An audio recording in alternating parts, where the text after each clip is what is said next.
Makita yung ganda. Hirap eh. Pagka nangangatal ako, bibidyo ako ng bibidyo. Tapos nakakangatal. Tapos dito sa middle, magandang kuhanan. Kaso po nakakangatal. Wala siyang patungan. Dinikit ko yun sa ko. Yung car cellphone holder.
Kala mo ang taas eh, nandito lang yung sa baba.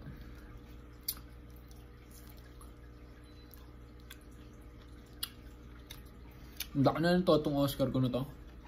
Yung Tiger Oscar. Ito yung ng itlog dati. Yung pair niya. Yung pair. Ayun yung saas na to. Ito. Yan. Nagtatago yung dalawa eh. Tapang kasi yung blue. Ay hinahagad. Ayos din, no? Ayos pala kapag naka-steady. Parang kitang-kita yung mukha mo. Parang malinis tignan. Ganda. Bare bottom. Katamad kaya maglinis minsan. Pero masipag ako maglinis once a week. Pero hindi daw masyado maganda yon.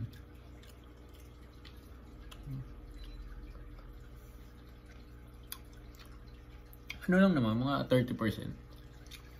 30% out, tapos water change. Ganun lang.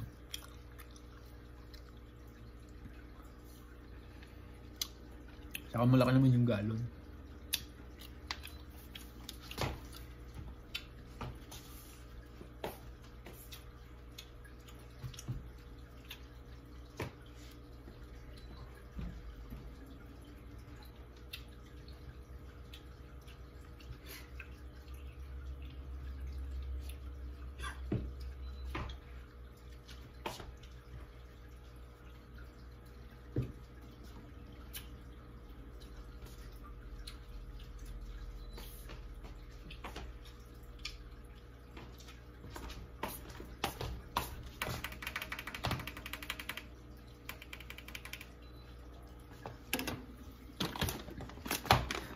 Pakainin natin.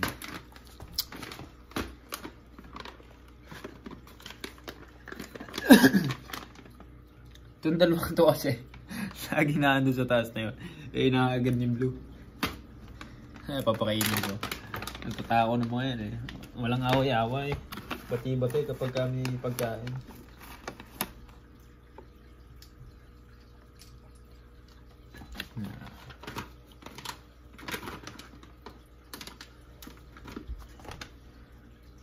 Busog na busog eh. Ito laging busog. Parang marami yung tubig.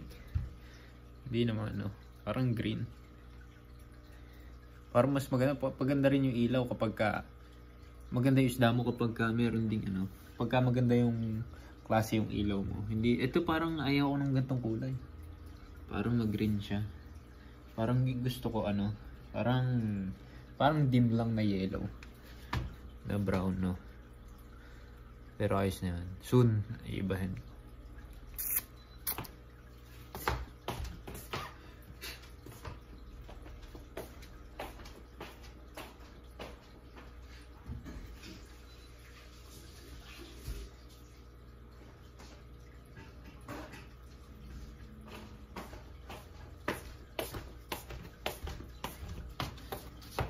Tako eh, no? Bati-bati muna sila ilapitan eh. Nagkakasalu-salubong eh. Ito kasi lagi, itong flower horn ko na laging ano. Laging hinahabol yung dalawa. Maganda eh, no? Yan, pagka ganun. Oo, lagi niya hinahabol.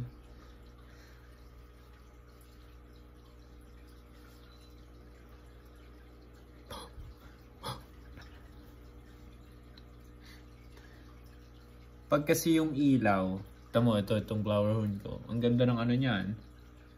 Itong mga pearl. Parang hindi masyadong kita kasi kakulay ng ilaw. Mas maganda sana kung medyo dim. Para kitang kita siya. Pati yan, yung mga blood red parrot na yan. Orange na orange yan kapag ka maganda ilaw.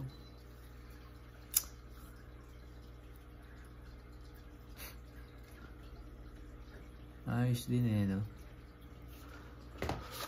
Yung pleko ko parang hindi ko nakikita. Nasaan na yun? Ah, ayun. Ayun yung buntot to.